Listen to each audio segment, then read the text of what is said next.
राजा हरियर साड़ी के प्रचार बा पैर के विचार बायना। राजा हरियर साड़ी के प्रचार बा पैर के विचार बायना। बढ़ल जाता महंगाई कैसे साड़िया किनाई, बढ़ल जाता महंगाई कैसे साड़िया किनाई। तनी कमाई 500 खर्चा 1000 बा पैर के विचार बायना। तनी कमाई 500 खर्चा 1000 बा पैर के विचार बायना।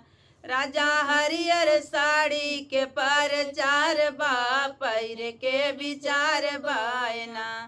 लेबू सड़िया की नवाई बबुआ पढ़े कैसे जाई, लेबू सड़िया की नवाई बबुआ पढ़े कैसे जाई।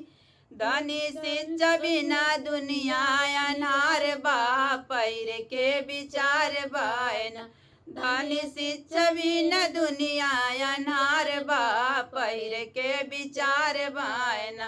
राजा हरियर साड़ी के प्रचार बा पैर के विचार बायना। राजा हरियर साड़ी के प्रचार बा पैर के विचार बायना।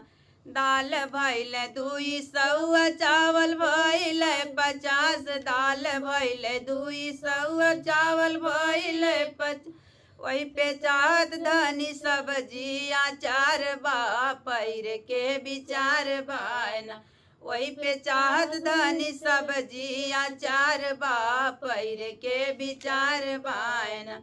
राजा हरियर साड़ी के प्रचार बा पैर के विचार बायना।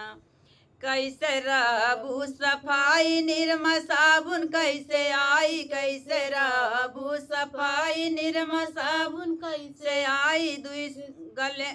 गैस सिलेंडर मिलत 900 के पार बा पैर के रोजगार बायना। गैस सिलेंडर मिलत 900 के पार बा पैर के विचार बायना। कैसे रहबू सफाई निरमा साबुन कैसे आई, कैसे रहबू सफाई निरमा साबुन कैसे आई। गैस सिलेंडर मिलत 900 के पार बा पैर के विचार बायना। गैस सिलेंडर मिले 900 के पार बा पैर के विचार बायना। राजा हरियर साड़ी के प्रचार बा पैर के विचार बायना।